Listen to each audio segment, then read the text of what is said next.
Alors, hem, alors aujourd'hui, je vais faire encore un top 10. Je sais pas, j'aime bien faire des top 10 en ce moment. En ce moment, j'aime bien faire des top 10, donc je vais encore en faire un. Je vais vous raconter 10 légendes. Je me souviens déjà il y a pas mal de temps, quand j'avais commencé ma chaîne, j'avais fait des petites vidéos assez courtes où je parlais uniquement de légendes. Je parlais donc uniquement de légendes. Là, je vais faire un top 10 de 10 légendes qu'on connaît, donc légendes toutes confondues. Ce seront des légendes toutes confondues. Il y en aura des très connues, il y en aura des moins connues, il y en aura des pas connus du tout. Et il y aura même peut-être des faits réels, parce que les légendes sont principalement basées sur des faits, et les mythes sont principalement basés sur des faits, ce qui fait justement que les faits sur lesquels sont basées les légendes et les mythes font justement en sorte qu'on ne sait pas trop si elles sont réelles ou non. Donc, ce qui fait un peu ce qui fait un peu l'engouement, on va dire, que les personnes ont autour des légendes et des mythes. C'est justement ça, c'est que c'est, c'est que c'est approximativement basé sur des faits. Certains, on sait que c'est basé sur des faits, mais d'autres, ça l'est, mais ça l'est pas vraiment. C'est ça qui fait justement l'engouement des légendes.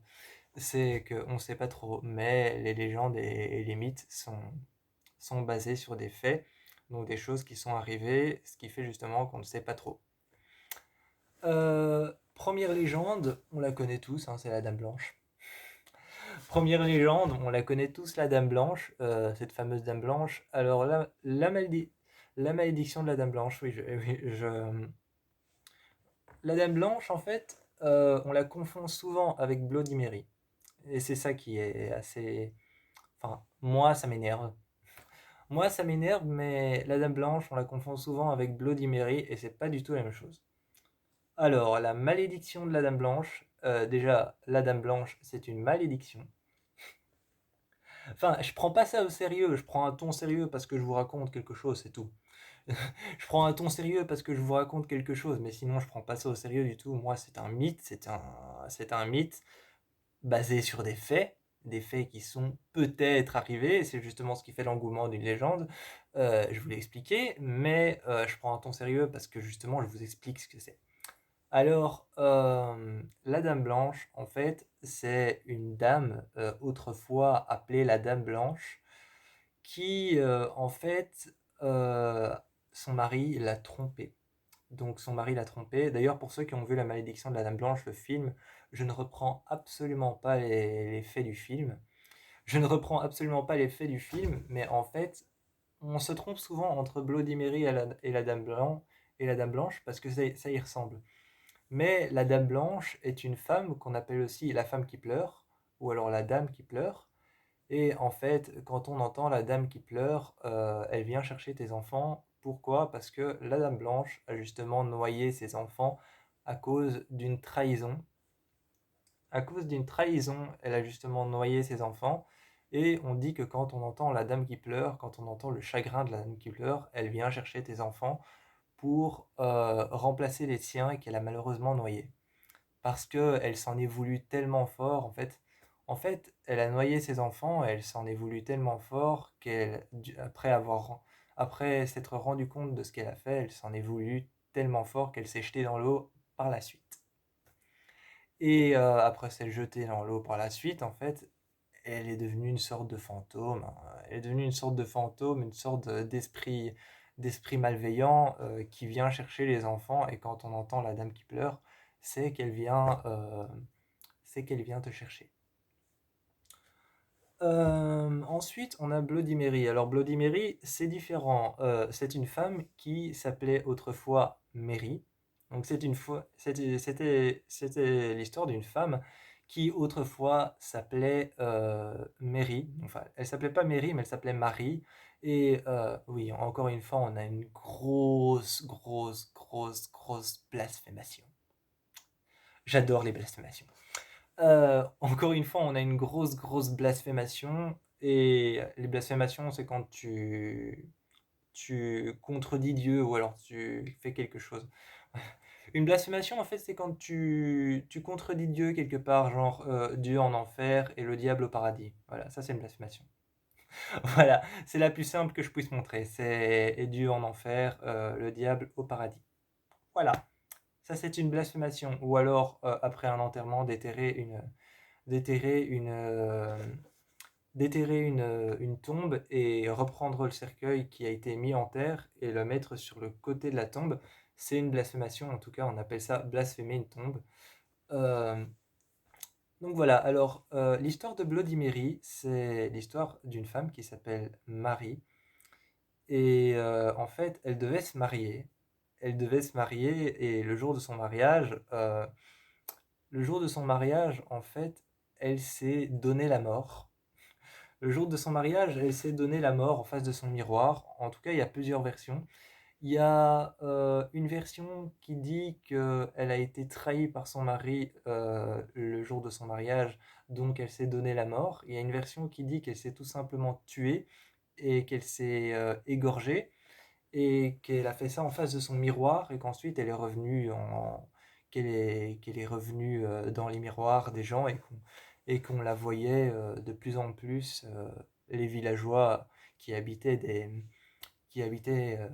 des villages isolés la voyaient de plus en plus, voyaient une femme habillée en blanc avec la robe de mariée couverte de sang et avec une trace d'égorgement au cou. Et donc, c'est devenu une légende, et finalement, les gens l'ont appelée Bloody Mary, donc la mariée de sang. Et, euh, et donc, Bloody Mary, en fait, Bloody Mary, contrairement à la Dame Blanche, eh bien, la dame Blanche, en fait, c'est quand tu l'entends pleurer qu'elle vient te chercher. Et Bloody Mary, il faut l'invoquer à minuit pile. Il faut l'invoquer à minuit pile avec des bougies ou un briquet. Et tu te mets en face de ton miroir et tu dois dire Bloody Mary 5 fois en tournant sur toi-même et en te mettant face au miroir. Et apparemment, Bloody Mary apparaîtrait dans ton miroir et te prendrait la gorge et t'égorgerait, comme elle s'est faite à elle-même, ou alors comme elle a fait parce qu'elle a été trahie. Il y a plusieurs versions pour Bloody Mary. Donc ça fait deux. Ensuite, il y a une autre légende qui est moins connue, celle-ci. Celle-ci est moins connue. Euh, c'est Monsieur le Porc. Cette légende existe. Comme ça, elle fait pas très peur, hein, Monsieur le Porc, ou alors l'homme cochon. Euh, c'est une légende qui est racontée dans la série American Horror Story, si vous voulez vous renseigner. Si vous voulez vous renseigner, c'est une légende qui est racontée dans American Horror Story saison 1, donc Murder House. Et en fait, Monsieur le Porc, c'est un homme qui avait les cochons et il vivait avec des cochons. Et un jour, on lui a tranché la tête. Un jour, on lui a tranché la tête, il a été tué et on a remplacé sa tête par une tête de cochon. Et depuis, c'est devenu un homme, c'est devenu une créature, un homme avec une tête de cochon et des yeux rouges qui vient apparemment dans les maisons poignarder les gens, les tuer, et comme on a fait avec lui en fait. Et donc voilà, ça c'est la légende de Monsieur le Porc, qui est une légende un peu moins connue. Euh, Ensuite, on a une autre légende, alors celle-là elle est connue, hein. Celle-là elle est connue, la légende des sirènes. La légende des sirènes, bah, c'est les sirènes, hein, c'est être mi-poisson, mi-humain, enfin mi-femme, mi-poisson. Pour ceux qui le connaissent comme ça, mi-femme, mi-poisson. D'ailleurs, pour la légende des sirènes, je vous invite à aller regarder la série Sirène, qui est pas mal du tout. Trois saisons. Trois saisons, vous la regarderez assez vite. Moi, je la regardais assez vite. C'est une chouette série. La légende des sirènes, alors c'est pas tout à fait. Là, je vais partir dans la mythologie, hein. Là, je vais partir dans la mythologie, mais les sirènes ne sont pas tout à fait comme on pense qu'elles sont. En fait, les sirènes, c'est pas tout à fait des femmes avec un corps de poisson. À la base, c'est des femmes avec des ailes d'oiseau et un corps de poisson. Et en fait, on appelle ça des nymphes. On appelle ça des nymphes. Et en fait, elles ont été créées à la base. À la base, elles avaient été créées pour surveiller l'enfer, si je me souviens bien. Il faut que je me souvienne, hein, parce que la mythologie, ça remonte à très loin. J'ai eu un cours de mythologie, mais il faut que je me souvienne.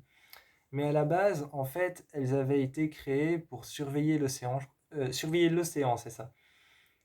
Elles avaient été créées pour surveiller l'océan et en fait, un jour, la déesse de l'enfer, Athéna, lance une malédiction sur les nymphes. Donc un jour, Athéna décide de lancer, c'est la déesse de la mort, en mythologie, décide donc de lancer une malédiction sur les nymphes qui surveillaient l'océan. Et elle a lancé une malédiction et a dit maintenant vous ne ressortirez jamais et vous serez contrainte à errer dans l'océan et à surveiller les portes de l'enfer pour moi. Voilà. En tout cas, moi, c'est ce qu'on m'a fait savoir en mythologie. Je me souviens plus vraiment de la mythologie parce que ça part dans tous les sens. Il y a tout le monde qui baise avec tout le monde. Euh, oui, le fils de Zeus, je sais plus, ça part dans tous les sens. Parce qu'il y a aussi Hadès, hein, il y a aussi le chien des enfers qui a trois têtes. Voilà, la mythologie, c'est la mythologie. Alors, excusez-moi si j'ai fait quelques fautes, mais je me souviens que les sirènes ne sont pas comme on pense qu'elles sont. Ça s'appelle des nymphes ou des lymphes. Et en fait, il y a une malédiction que Athéna a lancée sur elles et elles ont été contraintes à surveiller l'océan, alors qu'à la base, elles devaient surveiller l'enfer, je sais plus. Quelque chose comme ça, mais j'ai peut-être raconté une version de travers et une version, je sais plus. Enfin bon, c'est quelque chose comme ça. Bref, tout ça pour vous dire que les sirènes ne sont pas un corps de femme avec un corps de poisson avec un buste de femme. Les sirènes, c'est pas comme ça en fait, c'est un corps de poisson avec des ailes d'oiseau.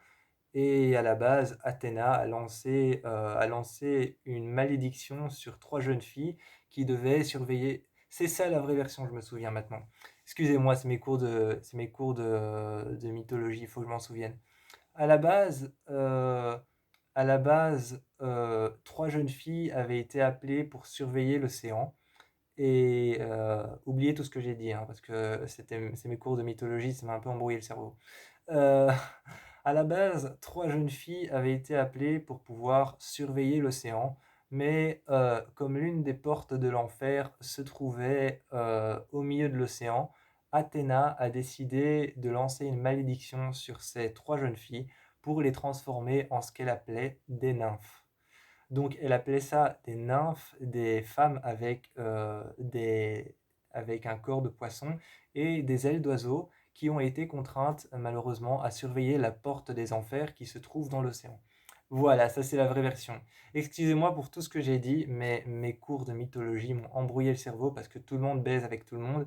Et il y a aussi Hadès et il y a Zeus, enfin, il y a plein de dieux, il y a plein de déesses. Il y a Gaïa, la déesse de la verdure et de la floraison. Enfin bref.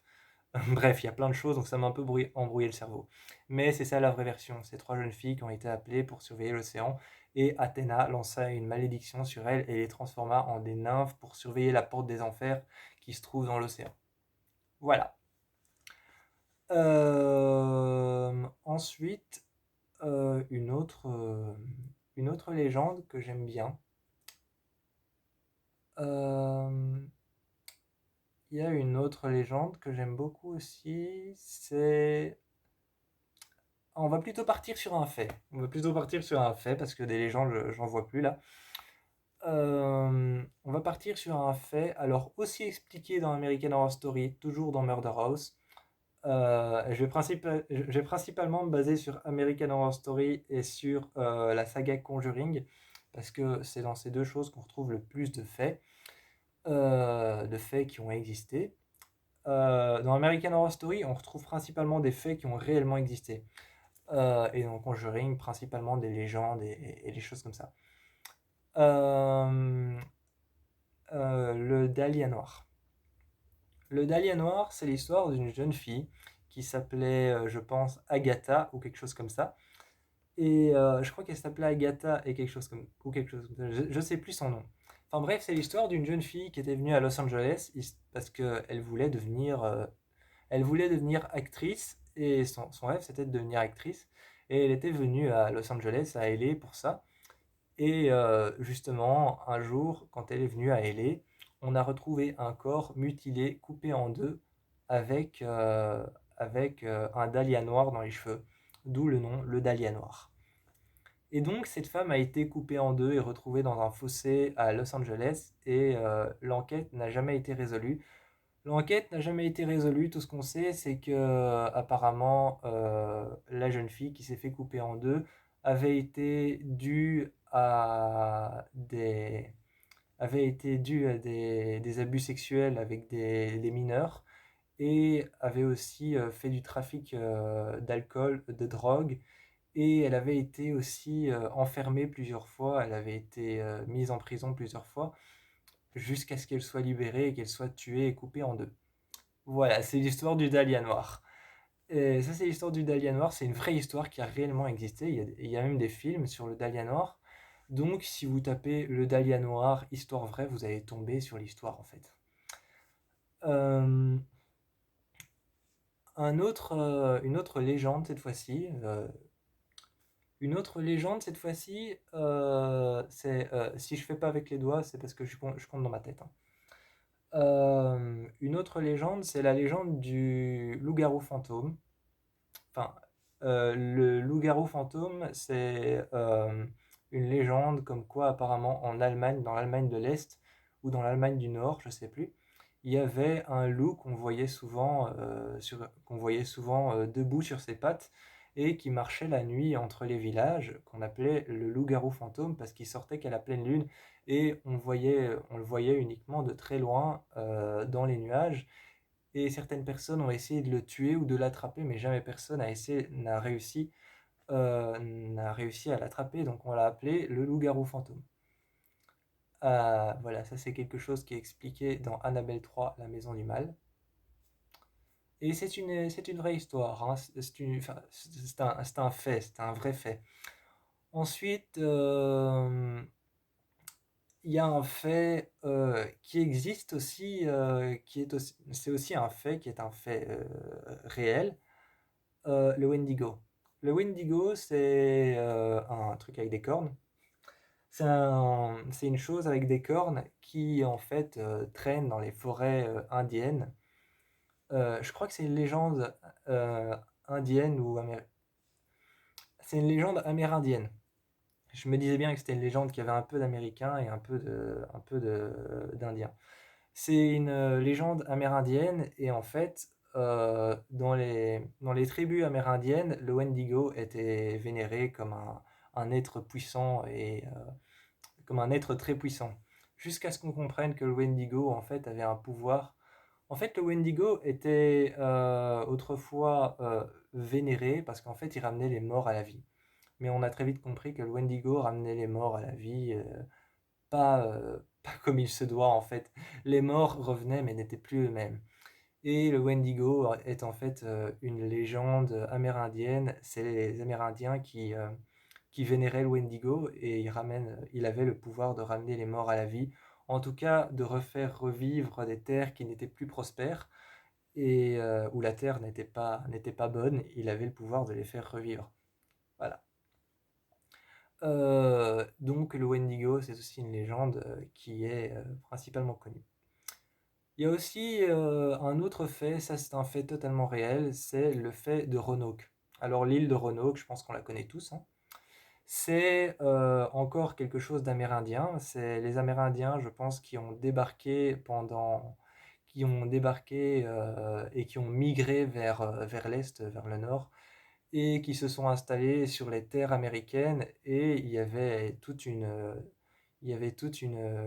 on a appelé ça l'île de Roanoke parce qu'il y avait toute une tribu, la tribu de Roanoke, qui s'est installée vers l'est ou le nord de l'Amérique. Et donc voilà, on appelait ça l'île de Roanoke. Et je crois que c'était toutes des personnes qui avaient migré d'un pays ou d'un continent à l'autre et qui étaient venues en Amérique. Quelque chose comme ça, je sais plus trop. J'ai été voir l'histoire vraie, mais je m'en souviens plus trop. Quoi qu'il en soit, ça c'est la légende de Roanoke. La légende de l'île de Roanoke. Qui est expliquée d'ailleurs dans la saison 6 d'American Horror Story, qui est assez compliquée à comprendre parce que c'est une saison dont l'histoire, parce que American Horror Story, hein, je vous rappelle, c'est une série qui est anthologique, donc chaque saison a sa propre histoire. À chaque saison, quand la saison 1 est finie, la saison 2 raconte une autre histoire, la saison 3 raconte une autre histoire, la saison 4 une autre histoire, la saison 5 une autre histoire, et la saison 6 une autre histoire, et la saison 6 qui s'appelle Roanoke raconte l'histoire de Roanoke et de l'île de Roanoke et de tous ces Amérindiens qui ont migré vers l'Amérique et qui se sont installés sur les terres d'Amérique, justement, et il y a eu des cas de sorcellerie, il y a eu des cas de sorcellerie, de sacrifices humains, et en fait, c'est la sixième saison d'American Horror Story qui raconte tout ça. Elle est un peu compliquée à comprendre, je disais, parce qu'en fait, elle se passe dans la vraie vie avec un couple qui s'installe dans une maison. La maison est hantée et ensuite la maison est hantée et quand de la famille du couple est venue, ils ont remarqué que la maison était vraiment hantée et ils sont partis, ils se sont cassés de la maison et ensuite il y a une télé-réalité qui est venue s'installer dans la maison et les mêmes faits se sont reproduits. Et la télé-réalité a cru que c'était du show, donc que c'était du fake. Et ils sont restés, mais c'était pas du fake. Et les personnes qui participent à la télé-réalité se rendent compte petit à petit que c'est pas du fake, c'est pas du show. Et voilà. Donc, pour comprendre ce que c'est réellement Roanoke, je vous invite à aller voir American Horror Story saison 6. Donc voilà, je crois que j'en ai fait 10, hein. Je pense que j'en ai fait 10, ouais. Euh, Ouais, je crois que j'en ai fait 10, hein. Euh, Sinon, il y a aussi un autre fait que je peux sortir comme ça vite fait, hein. Un autre fait que je peux sortir qui est dans la saison 10 d'American Horror Story, hein. Euh, Elle est dans la saison 10 d'American Horror Story. La saison 10 d'American Horror Story n'est malheureusement pas encore arrivée en Europe. Enfin, si elle est arrivée en Europe, mais sur les plateformes de streaming. Euh, c'est bien la saison 10, hein. Oui, c'est bien la saison 10. Dans la saison 10 d'American Horror Story, on, euh, on parle de quelque chose qui est vraiment, vraiment très très connu. C'est la Dead Valley. La Dead Valley, c'est apparemment une vallée en Amérique qui s'appelle la Dead Valley, la vallée morte, dans laquelle il y aurait eu des ovnis ou des visions extraterrestres qui seraient apparus et on aurait vu beaucoup de cas d'ovnis et de cas d'extraterrestres qui auraient peut-être touché le sol de la Terre. Donc on l'a appelé la Dead Valley, la vallée morte. Voilà, ça c'est juste un cas réel qui existe, hein. La Dead Valley existe bien. Elle est en Amérique. Elle est dans le désert, je pense. Sinon, il y a autre chose que j'avais en tête il y a 5 minutes.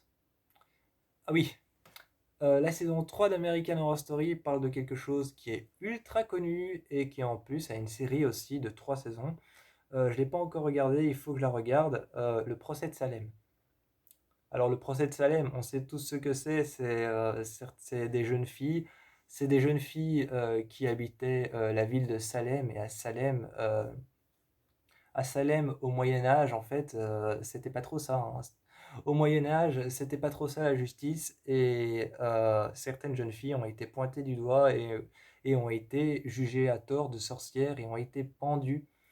Elles ont été pendues, et justement, la saison 3 d'American Horror Story, que j'adore la saison 3 d'American Horror Story. Et donc, toutes ces jeunes filles qui ont été jugées à tort d'avoir tué des enfants ont été pendues à Salem et le procès de Salem explique justement toutes ces filles qui ont été pendues et qui voilà, ont été tuées à tort. Donc elles ont vraiment été tuées, genre tu es une sorcière. Parce que au Moyen Âge, quand tu faisais quelque chose ou que... D'ailleurs, au Moyen Âge, la schizophrénie,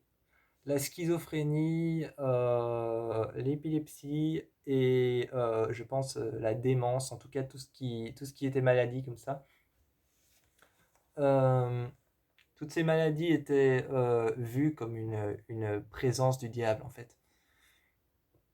Donc les schizophrènes et les épileptiques, on les brûlait. Les schizophrènes, les épileptiques, on les brûlait et je pense que les homosexuels aussi, c'était vu comme une présence du diable et on les brûlait aussi. On les mettait sur le bûcher et on les brûlait à tort. Et si vous voulez vraiment un bel aperçu de comment ça se passait, si vous voulez un bel aperçu de comment on traitait les sorcières à Salem, je vous encourage à aller voir le film La sorcière 5 jours en enfer, qui est génial. C'est un film qui a été réalisé et produit par les réalisateurs et producteurs de Game of Thrones et par les réalisateurs et producteurs de Descendants. Le film avec les filles qui descendent dans une cavité souterraine et qui rencontrent une entité. J'ai jamais regardé ce film, mais il faut que je le regarde. Euh, voilà, donc La sorcière 5 jours en enfer vous montre vraiment comment les sorcières étaient traitées. En plus, c'est par Game of Thrones, qui est une assez bonne série, sauf les dernières saisons. Euh, voilà, je crois que j'ai dit plus même peut-être. Je crois que j'ai dit plus même peut-être que 10 légendes et 10 faits qui se sont passés. Et moi, je vous fais plein de bisous et je vous encourage à aller voir la saison 3 d'American Horror Story, la saison 1 d'American Horror Story et La sorcière 5 jours en enfer.